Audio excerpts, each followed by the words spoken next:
Na manhã do dia 25 de maio de 1979, uma criança caminhou pela primeira vez sozinha até o colégio. Infelizmente, essa foi a última vez que ela foi vista. O que parecia ser um dia comum acabou virando um dos casos mais marcantes da história de um país inteiro. E esse é o caso do Ethan Petz. E aí, curioso, tudo bom? Já deu meia-noite, então... Bem-vindos ao Sexta-feira Meia-Noite.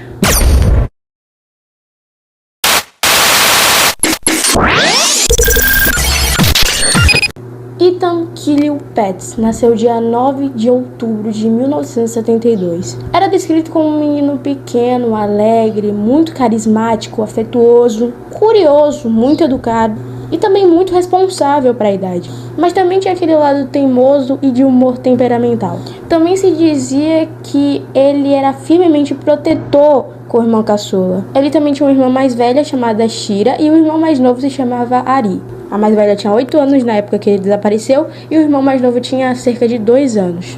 Na época, a família morava em um loft no bairro Soho, em Manhattan. Diziam que o bairro mais se parecia com uma vila urbana, porque vizinhos se conheciam, às vezes famílias faziam playgrounds domésticos, os filhos brincavam juntos nas ruas. Uma vizinha que cresceu ali disse que já frequentou um desses playgrounds com o Ethan. Até que no dia 25 de maio de 1979, no bairro Soho, na 113 Prince Street, que na época era habitado por pessoas de classe média baixa, Ethan insistiu que queria ir para a escola sozinho. Ele disse que já era grande o suficiente e o trajeto era curto, digamos assim. Ethan, que tinha apenas 6 anos de idade, foi descrito vestindo uma jaqueta preta, uma calça jeans azul, um boné e $1 no bolso para comprar um refrigerante no caminho. A rotina matinal era típica de qualquer família da época, com a mãe preparando o café da manhã, os 3 filhos no mesmo loft. Ethan finalmente teve a confiança dos pais e seria de certa forma simples, porque ele iria até o ponto de ônibus e a van chegaria e levaria ele para a escola, que era uma escola pública de Manhattan. Ficava a apenas 2 quarteirões de distância, então não teria tanto problema. E os pais do Ethan não eram aquele tipo de pais que não ligavam pro filho. A mãe até era bastante protetora com o garoto. Ela via medo do garoto se perder, de ser atropelado, se confundir o caminho, ou até falar com estranhos. Mesmo naquela época, Nova York já era uma cidade muito caótica. Mas mesmo assim, ela resolveu dar um voto de confiança pro filho. Ela mesmo disse que achou que estava dando a ele um pequeno passo para a independência dele. E é algo saudável, realmente. Mas o garoto nunca chegou à escola. O professor de Ethan percebeu a ausência do menino, porém não relatou para o diretor logo de imediato. E também deve destacar que até aquele dia Ethan sempre ia acompanhado para o ponto de ônibus. Aquela sexta-feira foi uma exceção. E o Stanley e a Julie, que são os pais do Ethan, só ficaram sabendo do desaparecimento do filho cerca de 8 horas depois, no horário que o garoto já devia ter voltado do colégio. Ao ligarem para a escola para saber se o menino tinha ficado lá, sei lá, para fazer alguma atividade, assim, eles descobriram, finalmente, que o menino sequer tinha ido à escola. Assim que perceberam que o Ethan tinha acabado de se tornar uma criança desaparecida, a mãe do garoto saiu da casa e começou a perguntar para todo mundo se tinham visto o filho dela. Chamava o nome dele na rua, perguntou para vizinhos, donos de loja, porteiros, e refazia o caminho do garoto até o ponto de ônibus, que era o que ele devia ter feito. Ninguém havia visto o menino depois do momento que ele saiu de casa. E assim que o pai do garoto soube, ele chamou a polícia de Nova York. A mãe acabou caindo em choque emocional, como eu falei, e o pai entrou em estado de hiperatividade. Ele tentava resolver tudo, buscar pistas, pressionar a polícia. Ambos ainda tinham esperança de que o garoto podia ainda voltar. No começo, como era uma prática da época, a polícia achava que era só uma fuga de criança. E isso foi o que atrasou as ações mais agressivas nas primeiras horas. Mesmo assim, buscas começaram a ser feitas. As buscas ficaram concentradas em ruas próximas, prédios abandonados, telhados, lojas.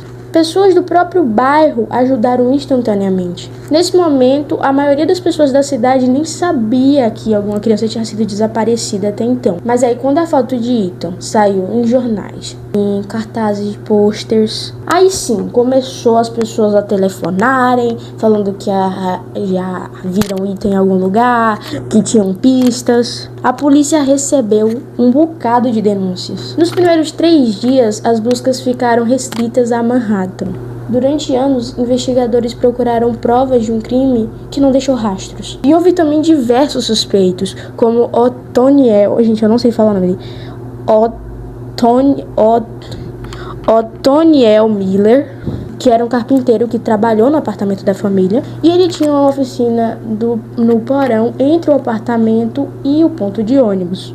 Miller disse que o pequeno Pat esteve no seu porão na noite anterior ao desaparecimento, ajudando com a carpintaria em troca de $1. Um cão policial treinado sentiu um cheiro de decomposição vindo do porão do homem, porém, quando começaram a escavação, não encontraram nada. Porém, Miller admitiu que teve relações sexuais com uma garota que tinha por volta de 10 anos, mas nunca admitiu qualquer envolvimento com pets e também nunca foi acusado com seu caso.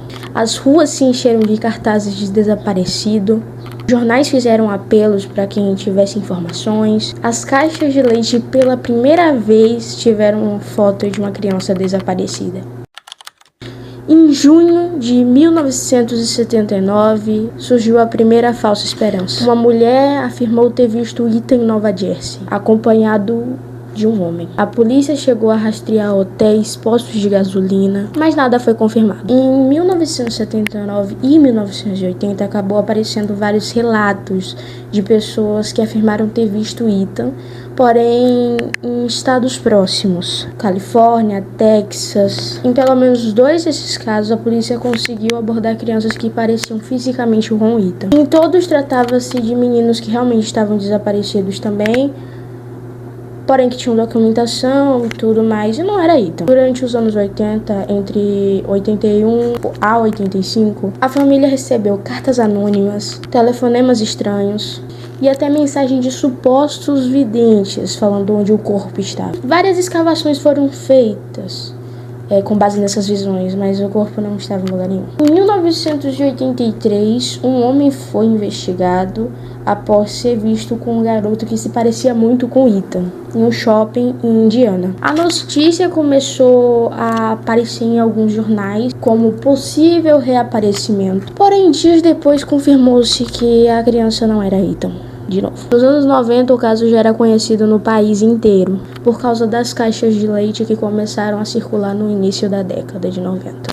E isso aumentou ainda mais o número de falsas denúncias. Pessoas que juravam ter visto Ethan como adulto, adolescente, mendigo, estudante, mas nenhuma dessas pistas foi à frente. Por causa desse caso, outros casos de crianças desaparecidas começaram a serem vistos com mais atenção. Isso realmente atingiu o bairro com força. Estávamos todos muito próximos naquele momento. Eu estava sentado na varanda um dia antes de acontecer.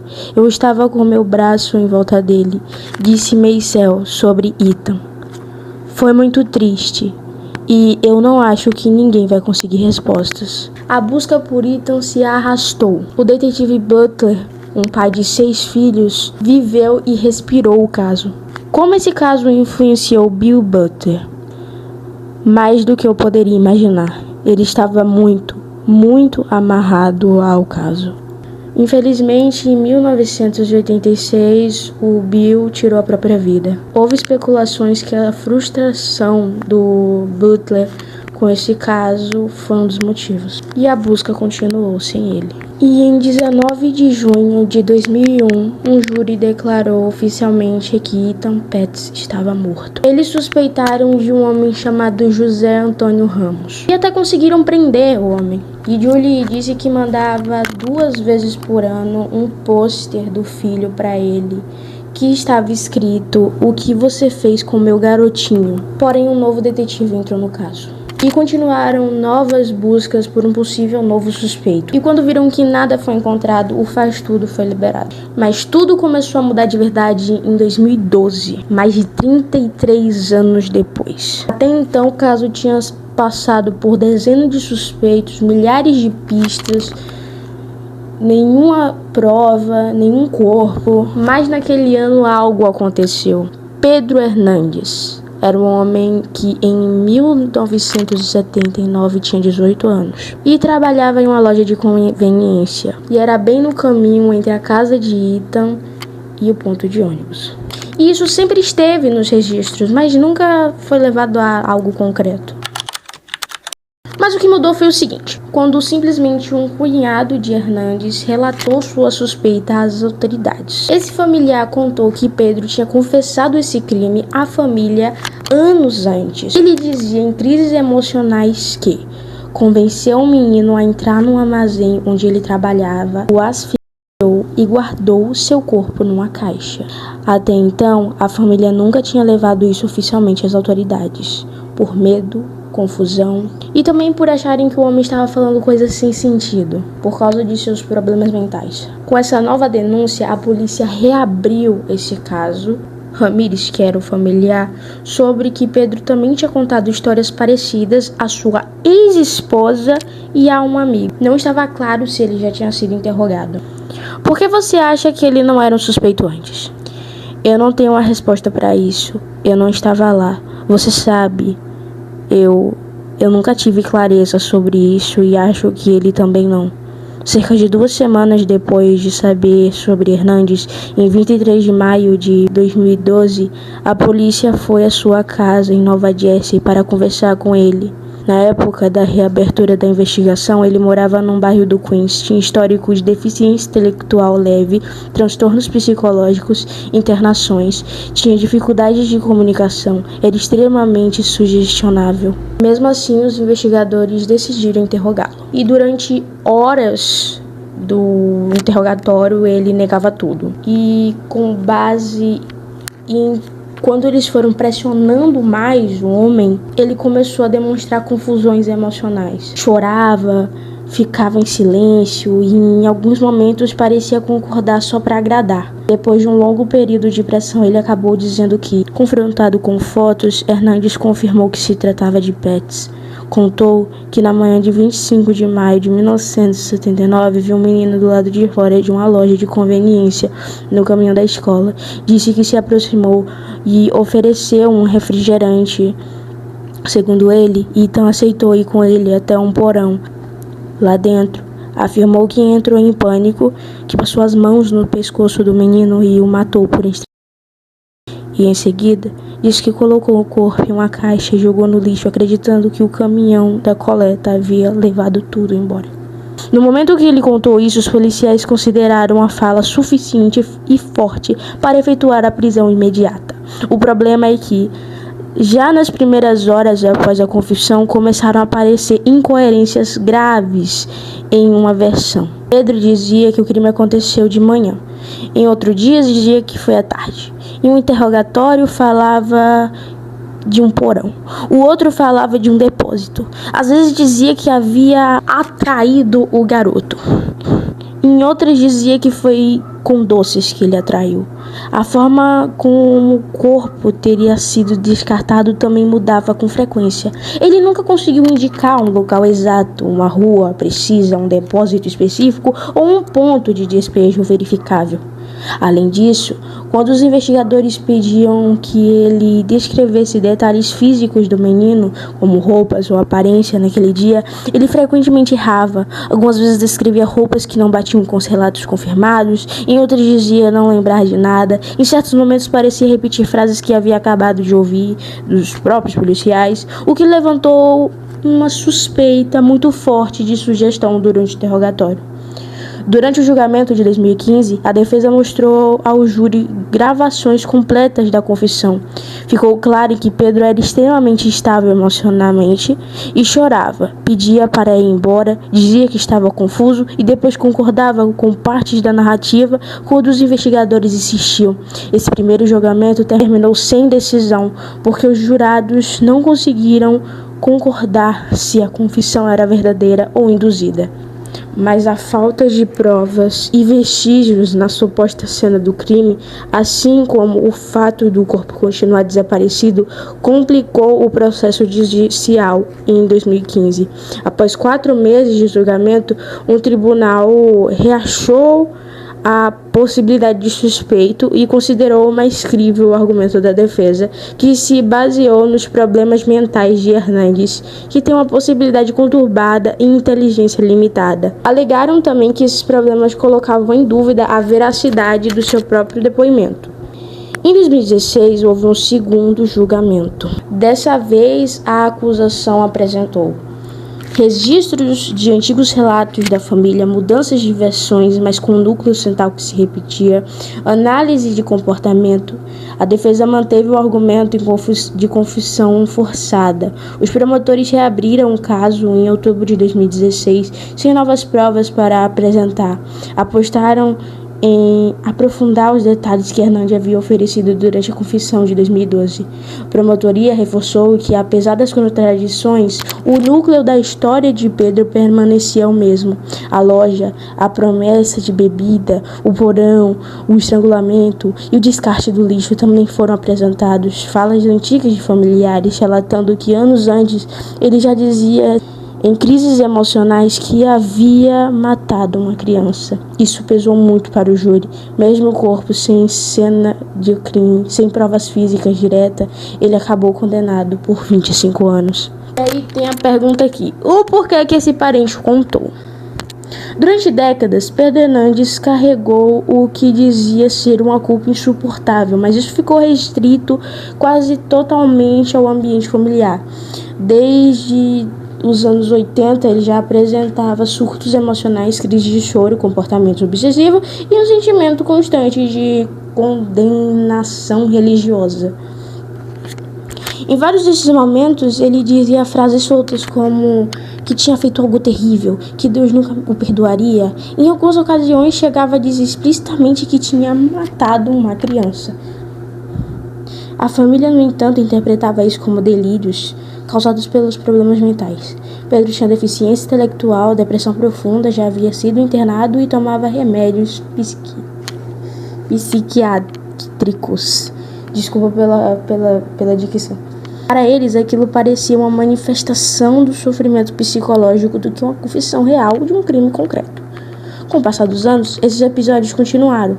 Em alguns momentos, ele se soltava, em outros ficava extremamente religioso, falava de pecado, inferno, castigo. Sempre que alguém tentava pressioná-lo a explicar melhor o que queria dizer com aquelas falas sobre ter matado alguém, ele se fechava, chorava, dizia que não podia falar, que iria para o inferno.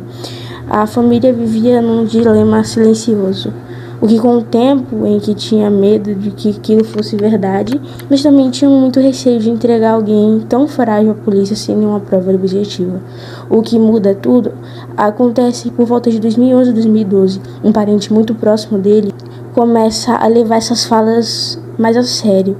Já não era mais apenas frases vagas sobre o pecado. Pedro começou a ligar diretamente o que dizia ao caso Ethan Pai, citando o nome do menino. Isso foi um choque. Até então, a família nunca tinha associado aquelas confissões do caso específico, que era conhecido no país inteiro. Esse parente começa então a anotar mentalmente as falas, a perceber padrões, a notar que, apesar da confusão, algumas partes da história se repetiam sempre do mesmo jeito. A loja, a bebida, o menino, a morte, a angústia vai crescendo, porque agora não era apenas um menino abstrato, era a possibilidade de que o homem sentado à mesa da família fosse responsável por um dos crimes mais conhecidos da história dos Estados Unidos. Durante meses, esse parente vive em conflito interno. De um lado, havia a lealdade familiar, o medo de destruir a vida de todos, o receio de ter entregado alguém inocente e doente. Do outro, havia o peso de imaginar os pais de Ethan vivendo há mais de 30 anos sem respostas. Segundo ele mesmo relatou depois, houve noites sem dormir, crise de ansiedade, culpa por manter silêncio, de culpa por pensar sem falar. E culpa por pensar em falar. Até que em 2012 ele decide que não dá mais para carregar aquilo tudo sozinho. Ele procura a polícia de Nova York e conta tudo. E a teoria do porquê o corpo nunca foi encontrado, gente? Essa é uma das partes mais angustiantes de todo o caso, porque até hoje ninguém sabe com certeza o que aconteceu com o corpo de Ethan. Só existem hipóteses baseadas na confissão do Pedro Hernandes, nas falhas dela e no que se sabe sobre Nova York naquela época. A teoria que mais pesa é aquela que o corpo foi descartado junto com o lixo e destruído sem deixar vestígios. Em 1979, a coleta de lixo em Manhattan era totalmente diferente da de hoje, gente. Sem rastreamento, sem separação, sem câmeras. Hernandes disse que colocou o corpo numa caixa e depois num saco de lixo. Se isso aconteceu mesmo, aquele lixo teria sido compactado, misturado com toneladas de outros resíduos e levado para aterros que hoje nem existem mais fisicamente. Se o corpo entrou nesse sistema, ele foi literalmente triturado e enterrado sobre camadas imensas de resíduos ao longo das décadas, o que torna a localização praticamente impossível. Além de que corpo também entra em estado de decomposição, né, gente? Então já vai fazer uns 30, 40 anos que isso aconteceu, então acho que não existe nem mais osso. Outra possibilidade muito discutida é que Hernandes não contou toda a verdade, seja por medo, confusão mental ou por querer esconder a participação de outra pessoa. Ele deu várias versões diferentes ao longo dos interrogatórios. Em algumas o corpo ia para o lixo, em outras ele falava em locais vagos, sem conseguir indicar o ponto exato. Isso levantou suspeitas de que ele poderia ter sido ajudado por alguém ou que tenha descartado o corpo em um local completamente diferente do que admitiu. Se houve um segundo envolvido, essa pessoa nunca foi identificada e poderia ter levado esse segredo para o túmulo.